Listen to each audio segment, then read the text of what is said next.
నవ్యాంధ్ర రాజధాని global quantum technology హబ్గా తీర్చిదిద్దాలని ప్రభుత్వం కార్యాచరణ ప్రణాళికను అమలు చేస్తుంది. క్వాంటమ్ టెక్నాలజీతో అభివృద్ధికి తలపెట్టినటువంటి ప్రధాన అంశాలను దశల వారీగా అమల్లోకి తీసుకురానున్నారు.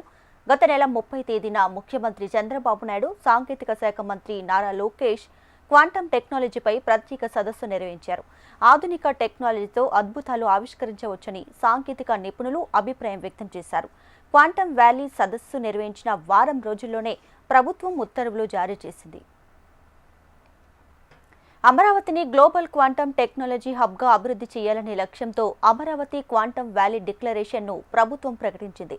ఈ డిక్లరేషన్పై ఈవేళ అధికారిక ఉత్తర్వులు జారీ చేసింది ప్రభుత్వం. ఈ ఉత్తర్వుల ద్వారా క్వాంటమ్ పరిశోధన, ఆవిష్కరణ, ప్రతిభ అభివృద్ధి, మౌలిక సదుపాయాలు, అంతర్జాతీయ భాగస్వామ్యాలకు ప్రాధాన్యం ఇవ్వనున్నట్లు తెలిపింది ప్రభుత్వం. దేశంలోని అతిపెద్ద క్వాంటమ్ బెడ్ గా క్వు చిప్ ఇన్ను వచ్చే 12 నెలల్లో అమరావతిలో ఏర్పాటు చేస్తున్నట్లు ఉత్తర్వులో పేర్కొన్నారు.